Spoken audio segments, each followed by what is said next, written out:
Hi friends, welcome back to Vijis School Cooking. எல்லாரும் எப்படி இருக்கீங்க? சேஃபாக இருக்கீங்களா? இன்றைக்கி நம்ம சேனலில் வெண்டைக்காய் வச்சு ஒரு சூப்பரான சாம்பார் ரெசிபி ரொம்ப டேஸ்ட்டாக இருக்கும். அந்த வெண்டைக்காய்க்கு இருக்கிற அந்த குழக்குழப்பு தன்மை அது இல்லாமல் எப்படி சூப்பராக வெண்டைக்காய் சாம்பார் செய்யலாம் அப்படின்னு சொல்லிட்டு பார்க்கலாம். ஆல்ரெடி வெண்டைக்காய் காரக்குழம்பு நான் போட்டிருக்கேன். இந்த குழக்குழப்பு தன்மை இல்லாமல் எப்படி வெண்டைக்காய் காரக்குழம்பு செய்கிறது அப்படின்னு சொல்லிட்டு அதனுடைய வீடியோ லிங்க் டிஸ்கிரிப்ஷனில் கொடுக்குறேன், மேலே ஐக்கான்லேயும் தரேன், கிளிக் பண்ணி பார்த்துக்கோங்க. நம்ம சேனலில் இப்போ தான் நீங்கள் புதுசாக பார்க்குறீங்கன்னா வீடியோ ஸ்கிப் பண்ணால் முழுவதுமாக பாருங்கள். பிடிச்சிருந்தால் சப்ஸ்கிரைப் பண்ணிக்கோங்க, கூடவே இருக்கிற பெல் ஐக்கானும் ஆலில் செட் பண்ணிக்கோங்க. அப்போ தான் நான் அடுத்தடுத்து போடுற வீடியோ உங்களுக்கு நோட்டிஃபிகேஷனாக வரும், நீங்கள் பார்த்து என்ஜாய் பண்ணலாம். அண்ட் எத்தனை பேருக்கு வெண்டைக்காய் சாம்பார் பிடிக்கும்னு கமெண்ட்ஸில் டெக்ஸ்ட் பண்ணுங்கள். இப்போ வாங்க இந்த சூப்பரான வெண்டைக்காய் சாம்பார் எப்படி செய்யலான்னு பார்க்கலாம். ரொம்ப டேஸ்ட்டாகவும் இருக்கும், ரொம்ப சிம்பிளான இன்க்ரீடியன்ட்ஸ் தான். நான் துவரம் பருப்பு எடுத்திருக்கேன். இது 150 கிராம் இருக்கும்.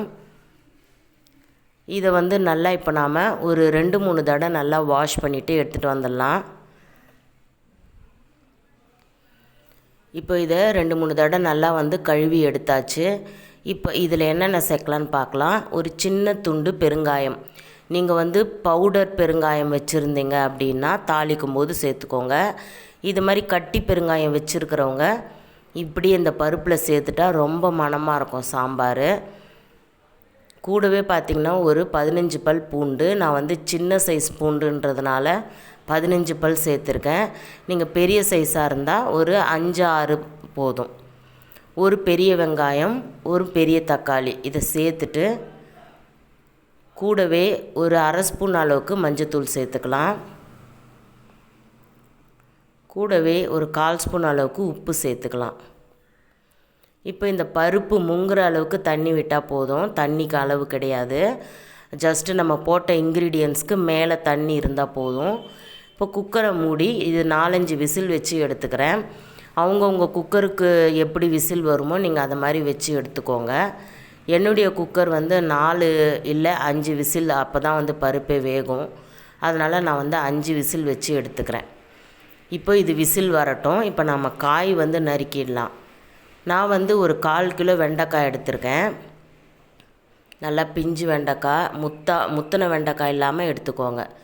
நல்லா கழுவிட்டு அதுக்கப்புறம் கட் பண்ணி எடுத்துக்கோங்க. இந்த மாதிரி சைஸில் கட் பண்ணிக்கோங்க. இப்போ காய் நறுக்கியாச்சு. அடுத்த ஸ்டெப் என்னன்னு பார்க்கலாம். ஸ்டவ் ஆன் பண்ணிவிட்டு ஒரு கடாய் ஒன்று வச்சுக்கோங்க. கடாய் நல்லா ஹீட் ஆனதும் அதில் ஒரு 2 ஸ்பூன் அளவுக்கு ஆயில் விட்டுக்கோங்க. ஆயில் நல்லா ஹீட் ஆனதும் நம்ம கட் பண்ணி வச்சுருக்கிற வெண்டைக்காயை இதில் சேர்த்துட்டு நல்லா ஒரு 5 நிமிஷம் மீடியம் ஃப்ளேமில் வச்சுட்டு நம்ம வதக்கி எடுக்க போகிறோம். இந்த மாதிரி பண்ணும்போது அதில் இருக்கிற அந்த பிசுபிசுப்பு தன்மை வராது, நம்மளுக்கு குழம்புல போடவும் ஈஸியாக இருக்கும்.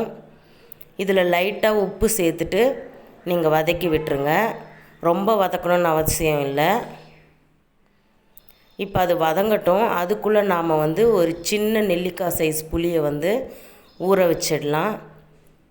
புளி கண்டிப்பாக சாம்பாருக்கு தேவையான ஒரு இன்க்ரீடியன்ட், அதனால் புளியை ஸ்கிப் பண்ணாதீங்க. இப்போ பார்த்திங்கன்னா ஒரு 5 நிமிஷம் ஆயிடுச்சு. நம்ம வெண்டைக்காய் ஓரளவுக்கு வதங்கியிருக்கு.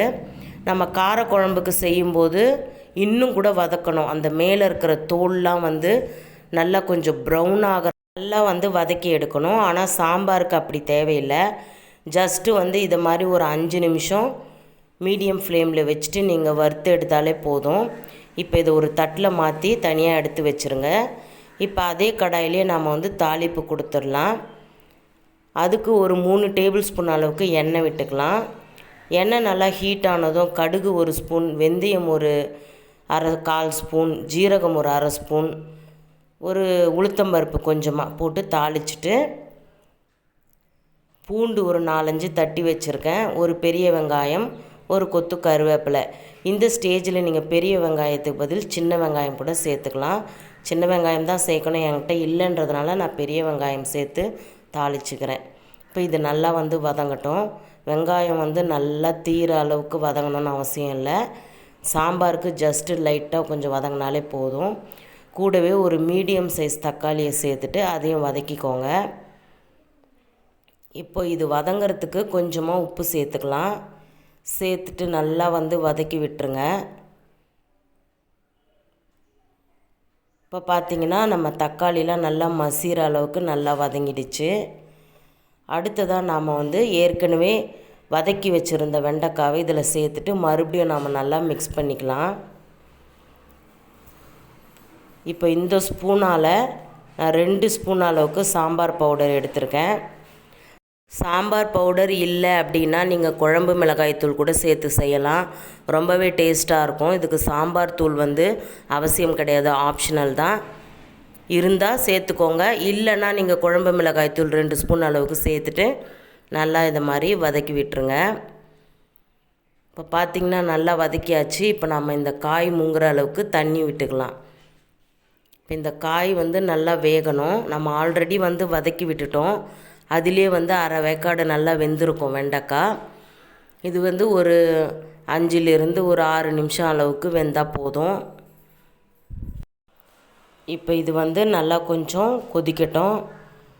நாம் அதுக்குள்ளே நம்ம பருப்பு வேக வச்சுருந்தோம்ல, அது எந்த ஸ்டேஜில் இருக்குது அப்படின்னு சொல்லிட்டு பார்க்கலாம். இப்போ இதை மேலே மூடி போட்டு இதை மாதிரி வச்சுடுங்க. மீடியம் ஃப்ளேமில் வச்சுடுங்க. இது கொதிச்சிட்ருக்கட்டும். இப்போ நம்ம பருப்பு வெந்து ப்ரெஷர்லாம் இறங்கிடுச்சு. குக்கர் ஓப்பன் பண்ணி பார்க்கலாம். பருப்பு நல்லாவே வெந்திருக்கு. இப்போ இதை நாம் ஒரு மத்து ஒன்று வச்சுட்டு நல்லா கடைஞ்சி எடுத்துடலாம். உங்கள்கிட்ட மண் சட்டி இருந்ததுன்னா மண் சட்டியில் போட்டு இந்த பருப்பை போட்டு நல்லா கடையலாம். அப்படி இல்லாதவங்க குக்கரில் நாம் வச்சுருக்கிறதுனால ஈஸியாகவே மசிஞ்சிரும். இதை மாதிரி மத்து வச்சு மசிச்சு விட்டுருங்க. இப்போ பார்த்திங்கன்னா நம்ம போட்ட வெண்டைக்காய் நல்லா கொதிக்க ஆரம்பிச்சிருக்கு. இந்த ஸ்டேஜில் நம்ம கரைச்சி வச்சுருந்த புளியை சேர்த்துக்கலாம். நம்ம மசிச்சு வச்ச பருப்பையும் சேர்த்துட்டு அந்த பருப்பு தண்ணியும் சேர்த்துக்கலாம்.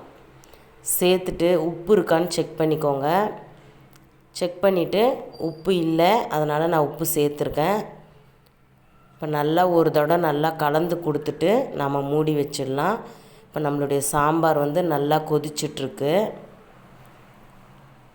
இந்த ஸ்டேஜில் பார்த்திங்கன்னா இதை மாதிரி மூடி போட்டு நீங்கள் கொதிக்க வைக்கும்போது இந்த மேலே இருக்கிற அந்த ஆவி தண்ணி படாமல் இருக்கும். இதில் நான் ஒரு 2 பச்சை மிளகாய் போடுறேன். இது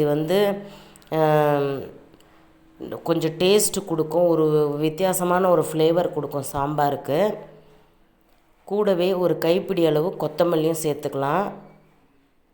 சேர்த்துட்டு மறுபடியும் இதே மாதிரி மூடி போட்டு நீங்கள் வச்சு கொதிக்க விடுங்க.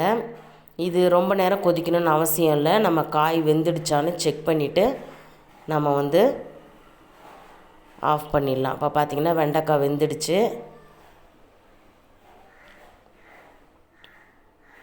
இப்போ பார்த்தா தெரியும். இது மாதிரி ஸ்பூன் வச்சுட்டு நீங்கள் மசிச்சு விட்டிங்கனாலே தெரியும் வெண்டைக்காய் வெந்துடுச்சு. இதுக்கு மேலே நீங்கள் கொதிக்க வச்சிங்கன்னா வெண்டைக்காய் ரொம்ப குழஞ்சிரும். இப்போ நம்ம ஸ்டவ் ஆஃப் பண்ணிவிட்டு கொத்தமல்லி தூவிடலாம்.